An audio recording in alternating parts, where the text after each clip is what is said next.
What I'm about to share to you this morning ay information, knowledge, para po kahit papano ay maunawaan po natin yung tunay nating kalagayan bilang tayo. Kasi kahit po marami na po sa ating mga Kristiyano until now ay hindi pa rin po sila sure doon po sa tunay po nilang katayuan at sa tunay po nilang kalagayan. So kaya po napakahalaga kahit papano, time to time, ay meron po tayong mga information na naihahatid po sa bawat isa sa atin para po meron po tayong knowledge doon po sa bagay pong ito. Amen po ba ron? Okay, pwede po ba na magkasama tayo pero magkaiba ang ating gusto? Pwede rin po ba na magkasabay tayo pero magkaiba ang pupuntahan natin? Pwede rin po ba na mangyari na pareho tayong nasa church? Pareho tayong may sinasabing Diyos, pero hindi tayo pareho ng magiging kalagayan at hindi pareho ang atin pong pupuntahan. Panatagang maraming tao, mga kapatid, sa pag-aakala nila na yung pupuntahan natin ay yun din ang pupuntahan nila. Yung kalagayan natin ay yun din daw ang magiging kalagayan nila. At madalas po natin itong naririnig, iisa naman ang pupuntahan natin. Iisa naman ang Diyos na tinatawagan natin. Hindi po kasi pwedeng iisa ang pupuntahan natin kung magkaiba ang ginagawa po natin. Amen po ba? Magkaiba ang pinamumuhay natin. Magkaiba ang sinasalita natin. At magkaiba ang pinaniniwalaan po natin. At yan po ipapaunawa ko po sa inyo ngayon. Iba po tayo kaysa sa kanila. Ayaw ko naman po na para tayong holier than thou, no? Parang tayo tayo na lang yung tama, tayo na lang. Hindi ko po gustong iyon ang sabihin. Pero gusto ko pong makita po ninyo yung difference po natin dun sa iba. Lalo na po yung wala po pong pagkakilala sa atin pong Panginoon. Sa Malakay chapter 3 verse 18, muli niyong makikita ang pagkakaiba. May difference? Muli niyong makikita. Kung hindi man ngayon, later on, makikita po niyo ang pagkakaiba nino ng mabuti at ng masama, ng taong naglilingkod sa akin at hindi naglilingkod. Kasi alam po nating lahat, mga kapatid, merong mabuti at meron ding masama. Tama? May naglilingkod sa Diyos at meron ding hindi. So, sa huli daw makikita natin yung pagkakaiba nitong dalawang ito. Ang title po ng mensahe po natin, very simple, magkaiba tayo. Ayoko sabihin niyo yun sa katabi ninyo na magkaiba tayo sapagkat iisa kayo. Magkasama kayo rito. Okay? Pero ito po, in general, gusto ko makita ng lahat, magkaiba tayo. Saan tayo magkaiba? Number one, magkaiba tayo ng Diyos. Wow. Paano nangyari yon? Tingnan po ninyo. Ang Diyos namin nasa langit, naroon ang Diyos namin. At ang kanyang ginagawa ay kung ano ang ibigin. Ginawa sa ginto't pilak ang kanilang Diyos. Sa kanila'y mga kamay nitong tao ang nag-ayos. Ang sabi rito, nasaan ang Diyos natin? Nasa langit. Nasaan ang Diyos nila? Ginawa sa ginto't pilak ang kanilang Diyos. Ngayon sabihin niyo po sa akin, magkatulad tayo? Iisa ba ang Diyos na tinatawagan natin pareho? Nakita niyo po yung difference? Kaya kung hindi po tayo nagbabasa ng salita ng Panginoon, hindi ho natin mauunawaan yung bagay na gusto na i-impart ng Panginoon sa bawat isa po sa atin. Can you imagine this word? Ang Diyos namin nasa langit, naroon ang Diyos namin. Ginawa sa ginto't pilak ang kanilang Diyos. Merong dalawang Diyos na pinag-uusapan. Isang Diyos na nasa langit at isang ginto. Isang ginawa sa ginto't pilak. Tama po? Tama po ba kayo? Okay? So, yan po ang masakit. May mga tao na umaasa na akala nila nasa tama sila. At madiin pa nilang sinasabi at ipinaglalaban, dito na po kami nagising, dito na rin kami mamamatay. Wala pong masama yung ganyang klaseng paninindigan. Pero paano kung mali ka sa pinaninindigan mo? Paninindigan mo pa rin? Alam Alam niyo po ba kung bakit hindi madali na i-give up ang isang bagay na kahit alam mo na ito ay mali? You know why? Sapagkat doon sa tagal na naroon ka, and then finally malalaman mo na mali pala yung nangyari sa'yo for how many years o decade na. Paano mo i-give up yun? At sasabihin mo, sayang naman yung nangyari sa akin sa nakaraan na ganun lang pala ang magiging the end. Tama po ba? Kaya yung iba kahit po malinaw na sa kanila kung ano yung katotohanan, parang hindi pa rin po nila maisuko yung bagay na kanilang pinagdaanan for how many years. Parang ganito lang po, to make it simple. Anumang bagay na nakasanayan mo ng matagal, hindi mo ito madaling bibitiwan. Tama? Doon ka na nasanay. At kahit mali, ilalaban mo pa rin yun. Bakit? Kasi doon ka na nasanay. Pero hindi mo alam na napakabuti ng Diyos sa iyo, ayaw ng Panginoon doon sa mga natitira mo pang panahon, na pwede mo pang itama, kung may mali man na nangyari sa buhay mo, ay binigyan ka ng Diyos ng pagkakataon na maitama ito. At ganyang kabuti ang Diyos sa iyo. For how many people na narito sa digdig na ito, isa ka sa pinili ng Panginoon na mabuksan ang kaisipan mo. Amen po ba mga kapatid? Madalas na naririnig nyo sa sinasabi ko ito. Paano mo itatama ang mali kung yung mali sa kanila, yun ang tama? Hindi mangyayari. Amen. Kung yun ang tama sa kanila, pero mali naman talaga, hindi ho maitatama yung kahit ano ang gawin mo. Kawikaan 14:12. May daang matuwid sa tingin ng tao, ngunit kamatayan ang dulo nito. Ano po ang tingin lang? Ano tingin nila? Matuwid. Matuwid po yung ginagawa nila. Sa simula, parang tama naman yung nilalakaran nila. Pero ang hindi nila alam po ano ang nasa dulo ng kanilang pupuntahan. Kaya kung hindi po natin sila magagabayan, mga kapatid, kung hindi po bubuksan ng Diyos ang kanilang kaisipan, mananatili po sila sa ganung kalagayan. Sa ganung maling kalagayan. Di ba mga kapatid? Kasi iyon po ang feeling lang natin. Tama tayo eh. Pero sino nakakakita ng magiging dulo nung nilalakaran mo? Are you with me? So tingnan po ninyo mga kapatid, na kahit alam na nila, ipipilit pa rin nila na sila'y tama. Okay? Alam na nila. And I pray to God na nababasa rin nila o naririnig nila. Tingnan niyo po sabi diyan, walang kwentang tao ang gumagawa ng rebulto. At walang kabuluhan ang mga Diyos-Diyos ang kanilang pinahahalagahan. Mga bulag at hangalang sumasamba sa mga ito, kaya sila'y mapapahiya. Dito pa lang po, sa simula, makikita nyo na, walang kwentang tao, walang kabuluhan, mga bulag ang sumasamba rito. Hindi nyo ba napansin? Sinasabi na ng Panginoon, yung pong ganong klase ng tao, pero marami pa rin mga kapatid, ini-insist ito. Amen? O ito pa, tingnan nyo. Walang idudulot na mabuti. Ang paggawa ng rebulto para sambahin. Tandaan ninyo, ang sumasamba sa mga ito'y mapapahiya lamang. Ang gumagawa nito'y tao lamang. Kaya magsama-sama man sila at ako'y harapin, matatakot din sila at mapapahiya.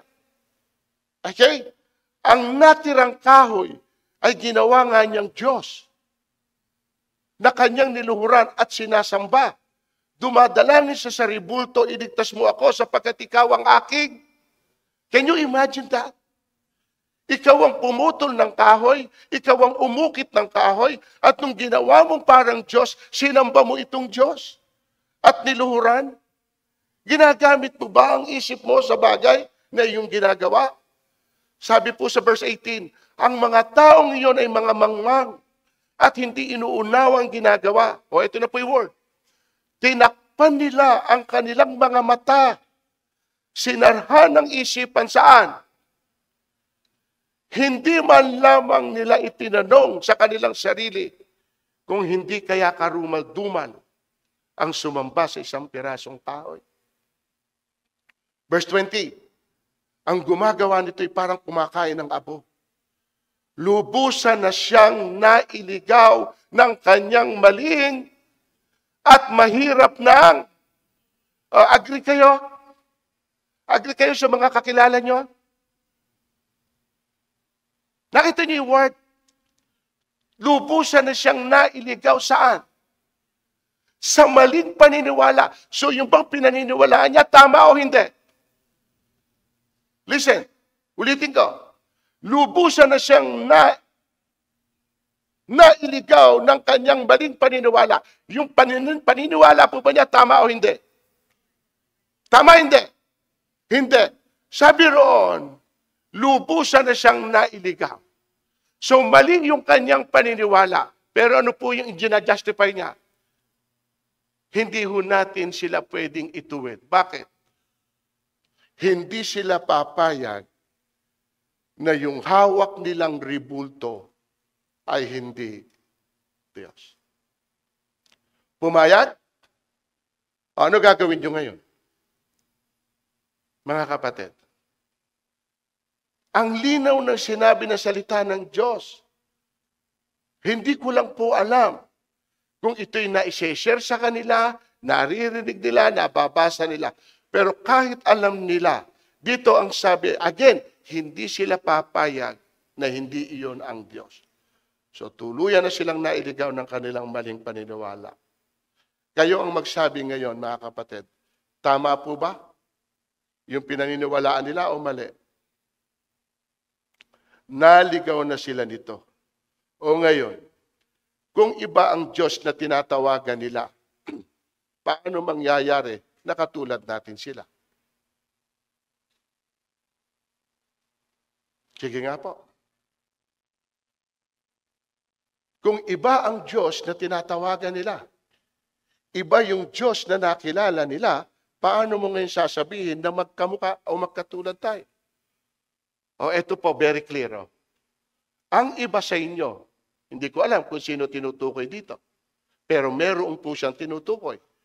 Ang iba sa inyo, mali ang pagkakilala sa Diyos. Sinasabi ko ito upang mapahiya kayo. Kita nyo? Ano ibig sabihin ng Diyos? Kung ipipilit mo na tama yung pagkakilala mo sa Diyos, paano kung sabihin kung mali? E di mapapahiya ka.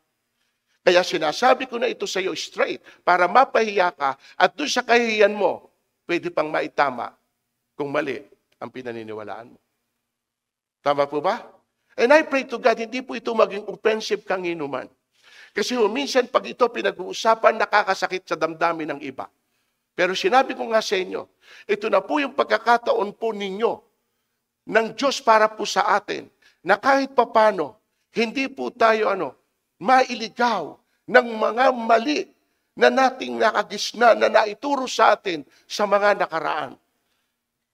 Importante po kasi mga kapatid, napakahirap na yung sinasabi mo nga na akala mo ikaw yung nasa tama.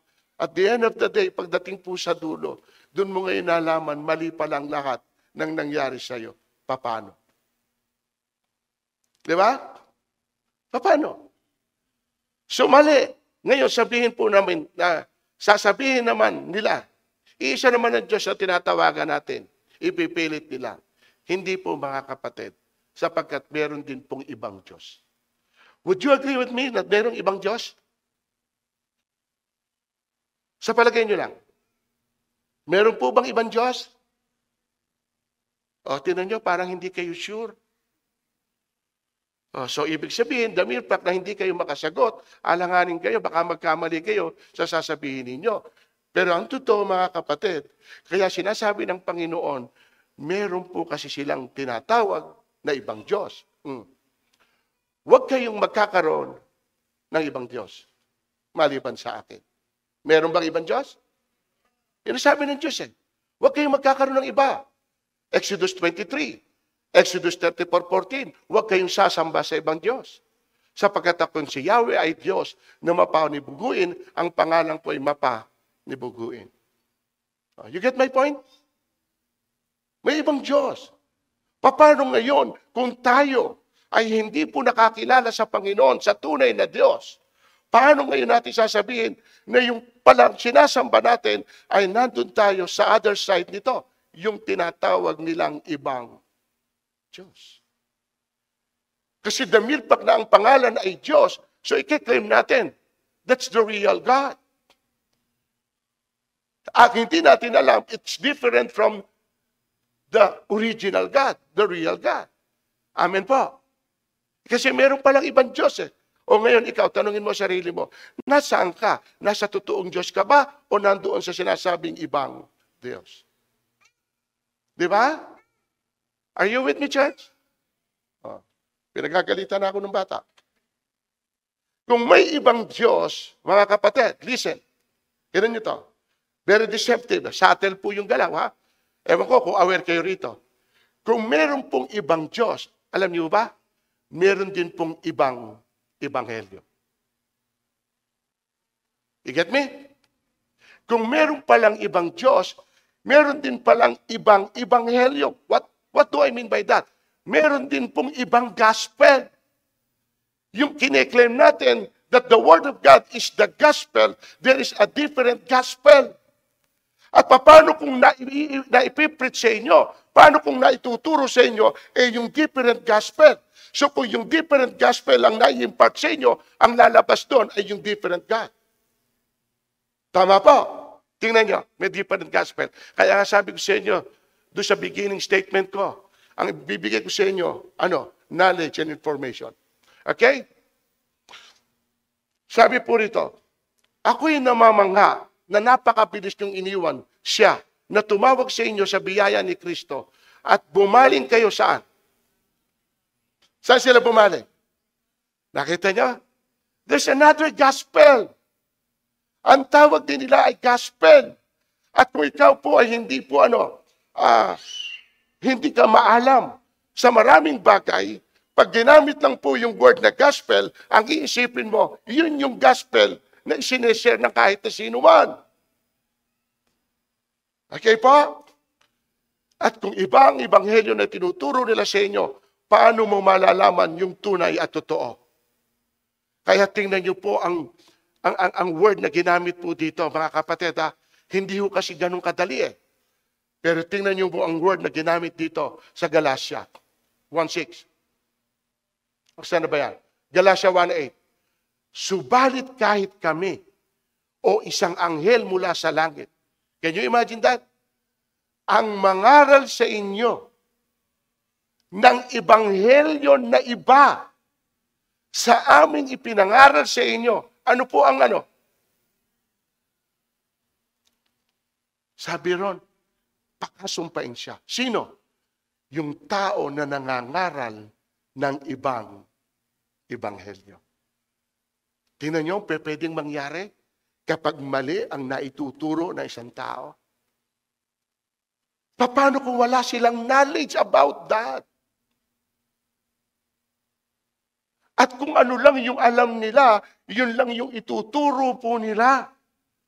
Paano nga kung mali yung natutunan nila na inimpart din sa kanila, yun lang din ang iyong ipapasa? We should be careful, mga kapatid. Tatandaan nyo. Kasi sa dami ngayon, tingnan nyo, mga naglabasan. Lahat naman nangangaral, pero ano nangyari? Mali pala yung kanilang ipinangangaral. So nakakatakot. At ito po ay isa rin sa pwedeng mag-drive sa tao na lumayo na rin sa Panginoon sapagkat magkakaroon sila ng confusion doon sa nakikita nila ng mga nangyayari at nagaganap. Ito po minsan ang magiging katuwiran nila. Hindi ko na alam kung sino ang tama at kung sino ang totoo. Do you have the same question? Kasi sa nakikita natin, at yun ang maaaring pumigil sa iyo na magpatuloy pa sa isang bagay na ginagawa mo at pwede mo rin i-question na yung pinupuntahan mo rito, paano kung yung pinupuntahan ko dito ay mali rin pala? Sayang din ang lahat ng panahon na ginugol ko all throughout of my life. Narito ako sa church and yet at the end of the day malalaman ko mali rin pala ang lahat. But listen, ano parameter mo para masabi mo na ikaw ay nasa tunay na Diyos? Nasa tamang Diyos. Alam niyo kung ano? Ang pwede niyong mag-engage? Eto. Kapag nakita niyo na naitama ang buhay niyo sa bagay na ginagawa ninyo, sa pagparito ninyo, pwede niyo nang sabihin, nasa tama akong Diyos dahil naitama niya yung maling lahat sa buhay ko. Amen? Wala ko kasing pwedeng gumawa niyan maliban sa salita ng Diyos. Wala akong pwedeng magbigay sa atin ng conviction aside from the Word of God. It is only Him who can do that. Amen? Tunay ang Diyos na tinatawag ko kasi tunay na nangyari sa buhay ko. Nagkaroon ako ng real change sa buhay ko. Yun ang ilaban ninyo. Kaya yung iba hindi makonbense na maisama sa church. Ang tinitingnan nila hindi yung sinasabi mo. Kundi ang tinitingnan nila kung merong nakita silang malaking pagbabago. Yun po yung clear evidence. Saan ka binago? Saan? Sa buhay mo, hindi lamang po sa buhay, kundi sa mga sinasabi mo, sa sinasalita mo, na dati ibang sinasabi mo, ngayon parang naiba, sa laman ng isip mo, the way your character, your behavior, gradually, makikita mo yung difference. Sapagkat ang pagbabago sa atin ng Panginoon, He changed us from glory to glory. Kaya kung mali po yung gospel na ini-impart po sa atin, then mali rin po yung Diyos na ipinangangaral nila sa atin. Verse 19 na nyo. Gaya ng aming sinabi nung una, at muli kong sinasabi ngayon, twice, nirepeat niya, kung ang sino man ay mangaral sa inyo ng ebanghelyo ng iba kaysa inyong tinanggap, na hayaan siyang sumpay. Ang bigat, kapatid. Actually, mabigat yan para sa amin. Sapagkat kami yung nangangaral. Amen. At kung kami nangangaral daw ng iba, kaysa sa dapat na ipangaral, sipin mo yung word na binitawan ni Pablo, sumpain sila. Diyos ko po, mga kapatid, kung ako po ang gusto ko lang ay magamit ng Diyos, makapangaral ng salita ng Diyos, kapag katapos ko palang mangaral, isusumpay ng buhay ko. Kasi mali pala yung ebanghelyo na itinuturo ko, napakasakit, kapatid. Ayokong mangyari. Kaya po eto, sineshare ko po sa inyo. Wala akong sinasabi na hindi po galing sa salita po ng atin pong Diyos. Kapag mali, sasabihin ang salita ng Diyos. Kapag tama, sasabihin din ng salita ng Panginoon. Amen? Diyan tayo po pumapasok. Are you with me, church? Magkaiba tayo ng Diyos. Pangalawa, magkaiba tayo ng pupuntahan. Sure ako dyan. Iba nga ang Diyos natin, paano nangyari sa pupuntahan natin? Tingnan niyo po. Sa panahon yon, matitipon sa harapan niya, sino? Sino magtitipon? Kasama ka? Kasama ako. Lahat ng tao. Amen? Wala man dito. Nasa labas man sila. Lahat sila kasama. O ito word. Sila'y pagbubukod-bukurin niya.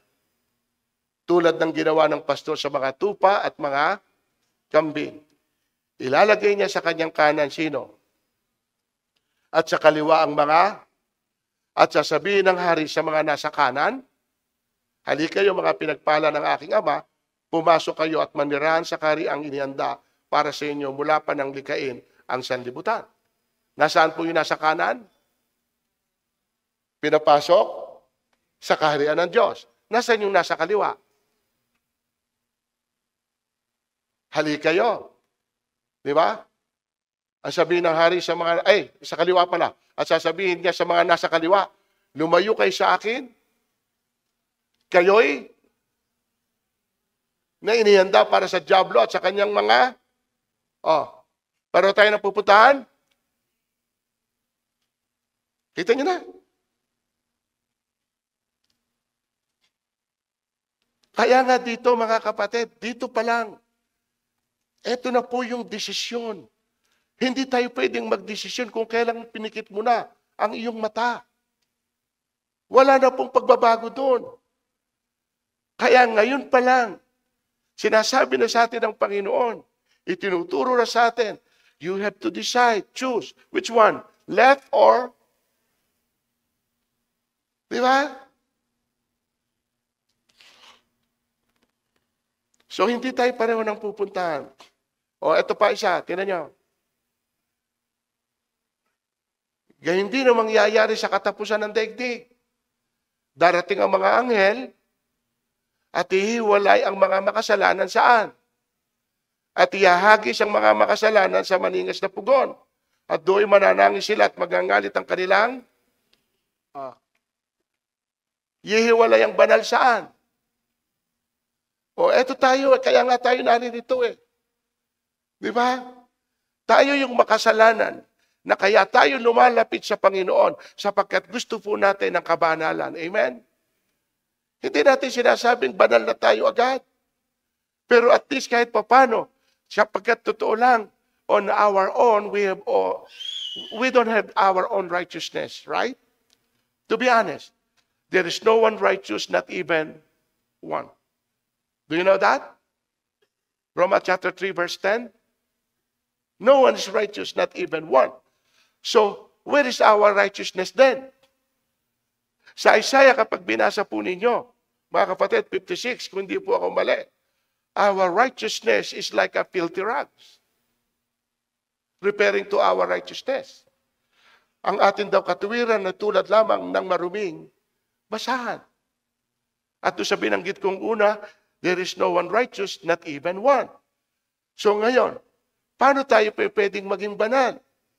It is not our righteousness. It is the righteousness of Christ imputed to us. Bakit? Kasi nung tinanggap natin si Kristo at nakipag-isa tayo kay Kristo, yung katangian ni Kristo, anuman ito, ay napapasa atin. Amen? At yung pong katuwiran na yon ay napasa atin, ibinigay sa atin ng Diyos freely. Bakit? Kaya tayo naging banal sapagkat inako niyang lahat ang iyong kasalanan. At yun yung mahalaga doon. At nangyari lang yon nang ilapit mo ang sarili mo sa atin pong Panginoon. At yan po yung kahalagahan ng bagay na ginagawa mo.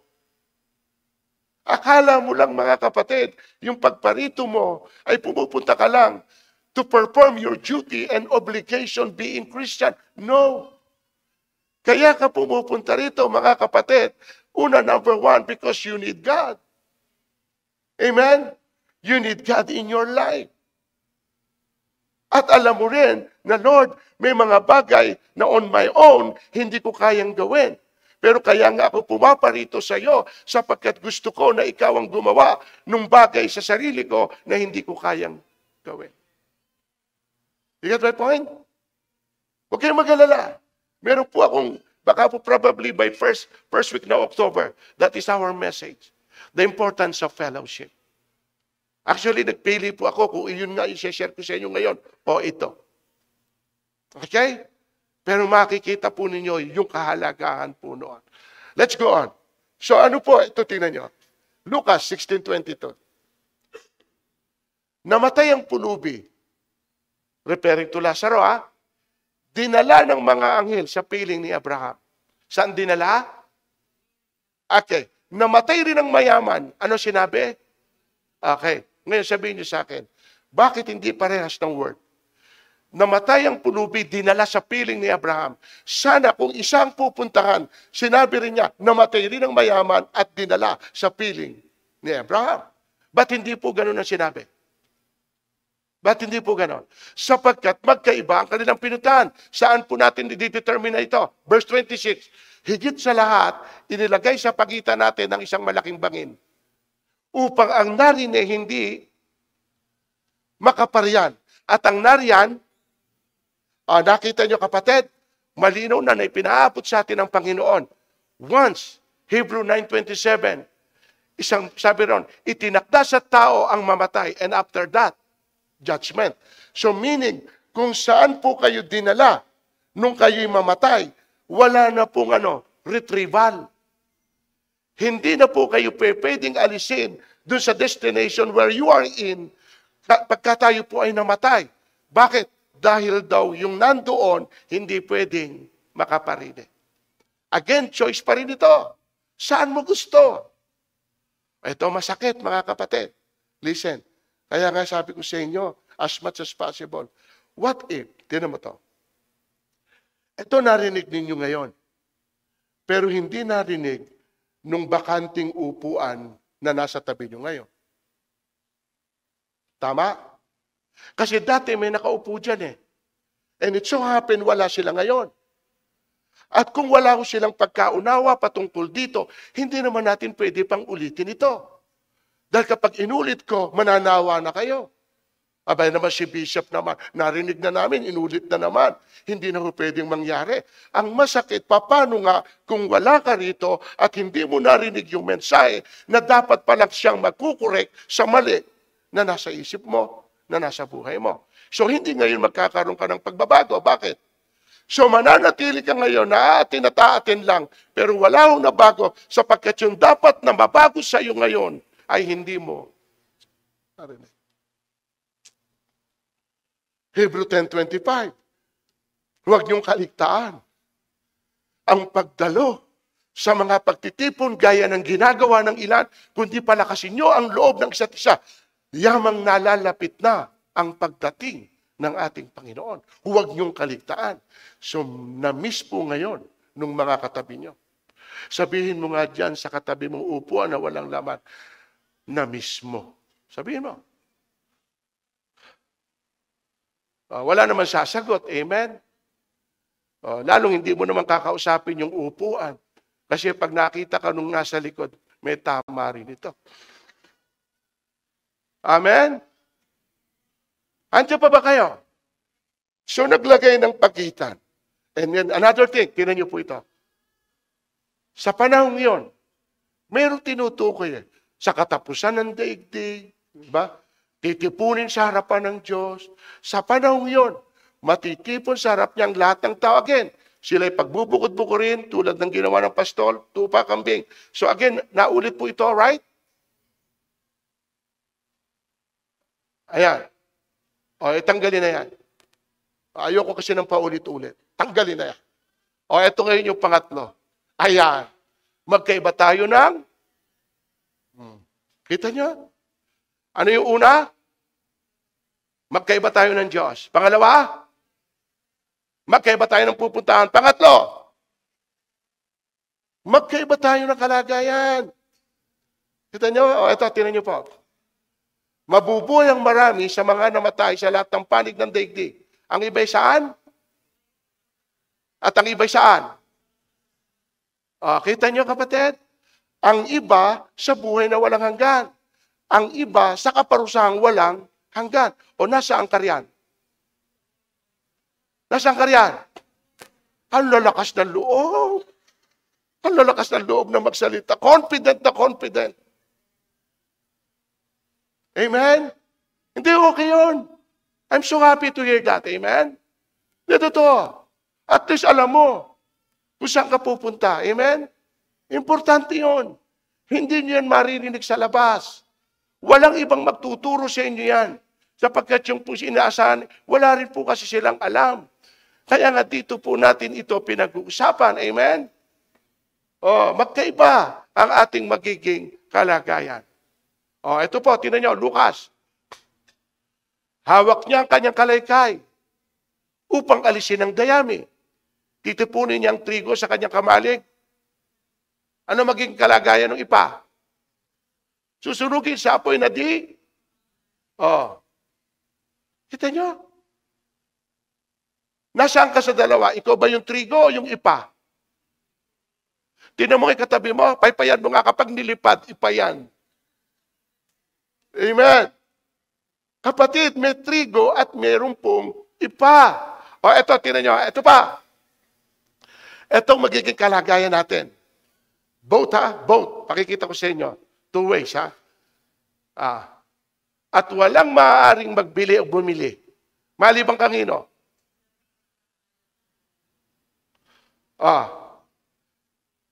Sino lang ang pwedeng magbili? Sino lang ang pwedeng magbili? Sino lang ang pwedeng bumili at magbili? Yung may tatak ng halimaw. O kapatid, gusto mong makabili? Gusto mong magbili? Magpatataka ng halimaw. So therefore, yung walang tatak ng halimaw, makakabili. Makapagbibili. Kaya kitang-kita nyo ang pagkakaiba. Sila lang na may tatak ng halimaw ang pwedeng bumili at magbili. Kukontrolin na yan sa huli. Ngayon, ikaw ngayon, kung may anak ka na pinadedede at kailangan mo ng gatas, ano gagawin mo? Para ka makabili. Ano gagawin mo?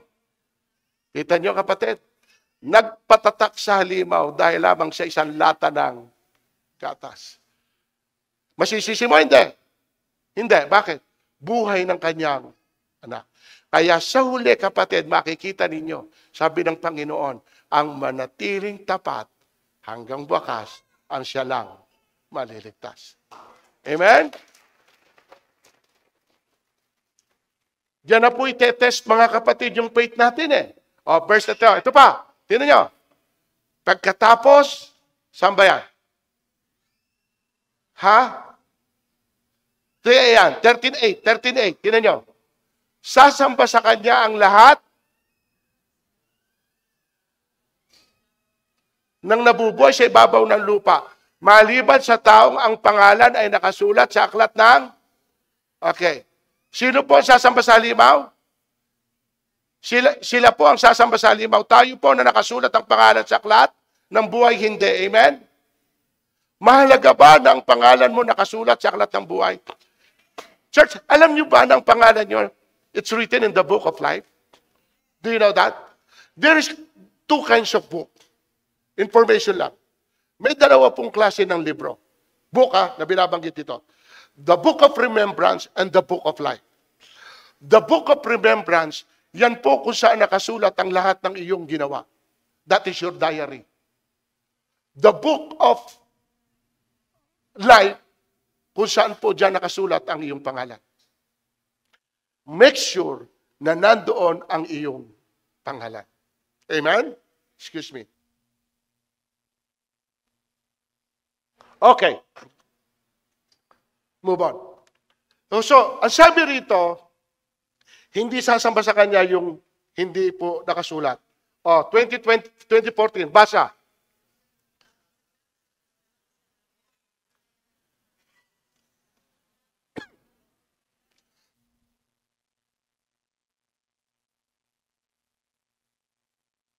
Sino po ang itinapon sa lawang apoy? Sino? Yung pong tao na hindi nakasulat ang pangalan sa aklat ng... kita nyo? Kaya napakahalaga ng pangalan mo nakasulat sa aklat ng buhay. 21:27. Ngunit hindi makakapasok doon ang anumang bagay na marumi sa paningin ng Diyos. Ang sino mang gumagawa ng kahiyan. Ang mga sinungaling. Yaon lamang may mga pangalang nakasulat sa aklat ng buhay na iningatan ng kordero ang makakapasok sa lungsod na yon. So mga kapatid, ididetalye ko ba sa inyo kung bakit naitala ang pangalan po ninyo? Kaya napakahalaga ng pagtanggap kay Christ. Amen? Napakahalaga po niyan, mga kapatid. Yan ay nasa John 1:12. As many as receive Him, to them He gave the right to become the children of God. Yun na po yun eh. Doon na po tayo ngayon. When we decided to accept Christ, yun na po yung pasimula na ipinatatala mo na ang pangalan mo sa aklat ng buhay. Lord, isulat po ninyo ang pangalan ko sa aklat ng buhay. Bakit kayo susulat? Kasi isa ka na nga sa nagdesisyon na tanggapin siya sa iyong buhay. Amen? Kapag binasa nyo ang John 1:12, yun po yun. Pag binasa nyo naman yung 11, ano sabi po ron? He came to His own, but His own rejected Him. Hindi siya tinanggap ng sarili niyang bayan. Kung sino lang ikan tumanggap, yun lang ang bibigyan ko ng karapatan na maging aking anak. So napakahalaga mga kapatid that your name has been written in the book of life. Kaya just keep on what? Serving the Lord. Tuloy mo lang yung ginagawa mo para sa Panginoon. Huwag mong iintayin. Huwag niyong pakikinggan yung mga bagay na pwedeng sabihin ng ibang tao. Sisiguraduhin ko sa iyo. Alam niyo kung bakit? Kasi sino mang tao ang pwede na pumigil sa iyo, hindi mo siya makakasama. Hindi mo siya makakasama. Tatandaan mo. Ewan ko kung narinig niyo kwento ko na ito eh. Narinig niyo siguro ito eh. Doon sa iba hindi. Yung tatlong magkakaibigan, malulupit sa kanilang mga asawa. Sobrang lupit. Nagpayabangan sila. Sabi nung isa, "Nako, hindi mo lang pare alam kung anong sobrang takot ng asawa ko." Yung isa naman sabi niya, "Nako, siguro kung kayo ang pupunta sa akin at makikita nyo rin kalagayan ng asawa ko, sasabihin nyo, mas higit akong malupit sa asawa." Sabi nung isa, yung mga sinasabi nyo parang napaka-mild eh. Sumama kayo sa akin at ipapakita ko sa inyo. Okay? Di sumama nga. Nakita po nila yung asawa. Wala ho talagang parte ng katawan na walang pasa. Sobra talaga, basag-basag ang... Tapos biglang pagdating nila, sumigaw pa yung asawa. Sabi niya, "Bigyan mo nga kami ng mainom at saka paghanda mo kami ng pulutan." Sunod agad yung babae.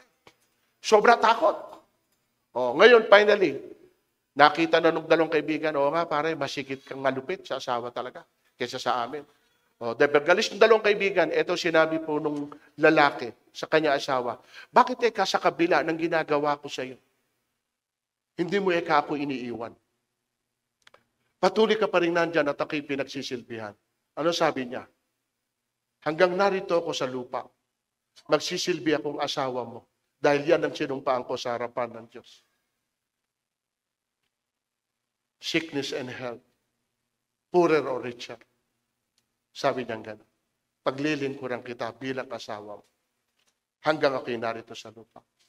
Pero sisiguruhin ko sa iyo, sa pupuntahan ko, hindi na kita makakasama." Tama ba? Alam nga namang hanggang sa langit ay nandun yung walang hiya. Hindi na kita makakasama. Bakit ginampanan niya yung tungkulin niya? Kasi ayaw niya na kung hindi rin niya gagampanan yung tungkulin niya bilang siya na asawa, parang nakiisa lang din siya sa asawa niya. So hindi niya yung tinapatan. Sabi niya, "Sisiguraduhin ko sa iyo, sa pupuntahan ko, hindi kita makakasama." Therefore, kung bakit ko in-insert ito, may mga tao kasi na pwedeng gamitin sa atin. Ito, narinig natin. Pakinggan niyo mabuti. Nung si Bartimeus ay tumatawag kay Jesus, dahil nakita niya, naramdaman niya na dumaan si Jesus, sabi niya, "Son of David, have mercy on me." Dahil bulag siya. Pag binasa niyo sa Mark chapter 10, verse 46 pababa, pag binasa po ninyo ron, may portion doon na sinaway siya ng mga alagad. Shh! Huwag kang sumigaw. Tama. Sumigaw lalo siya. Sumigaw siya lalo. Shh! Huwag kang sumigaw. My point is this. Sa ginagawa po ng bawat isa sa inyo, sisiguraduhin ko sa inyo, may pipigil at pipigil sa inyo. May mga taong makakarinig kayo ng salita at yung tao na nagsasalita sa inyo, minsan, hindi iba sa inyo. Tama? Pero ang problema, kapatid, hindi nyo sila makakasama. At kapag napatangay kayo sa sinasabi nila, parang sinabi mo, doon sa pupuntahan nila, doon ka rin papunta. Hindi pwede, kapatid. Kailangang maiba ka. And here is my conclusion. Okay? Mapalad po kayo dahil naunawaan ninyo ang kalagayan ninyo. Alam ninyo kung saan kayo patungo. Kilala nyo ang Diyos na tinatawagan ninyo. Mahabag po tayo sa iba na akala lang nila nasa maayos sila, nasa tama sila, pero ang hindi nila alam na mali po pala ang kanilang pinaniniwalaan. Hindi po tayo nanghuhusga ng sinuman. Pero yung pong sa atin ay paalala lang. Sana wala tayong pamilya na kabilang sa kanila na hanggang ngayon hindi pa rin natin kasama. At kung hindi nangyari po ito sa kanila, alam na po ninyo na magkaiba kayo ng Diyos, magkaiba kayo ng pupuntahan at kalagayan. At sana huwag pong ipahintulot ng Diyos na dumating sa kanila na hanggang sa uli, hindi pa rin natin sila makakasama. Kapatid, ulitin ko. Kung hindi natin kasama pamilya natin, hindi kayo magkasama sa uli. Pagdating po ng huling panahon. Pero kung gusto po ninyo na makasama sila, pilitin po ninyo na sama sila dito. Ngayon, doon sa pinag-usapan natin, ipipilit nila na tama sila, ikaw ang mali. Paano kung ganun? Choice na po nila yon. Basta ikaw, huwag kang papipigil sa bagay na ginagawa mo dahil ang isinisecure mo rito, walang iba kundi ang kaluluwa mo. Amen? Amen? Pasalamat tayo sa Diyos sapagkat binuksan ng Diyos ang kaisipan mo. Naunawaan mo ngayon kung ano ang tama at mali, kung ano ang totoo at kung ano ang hindi. Tayo pong lahat ito ngayon.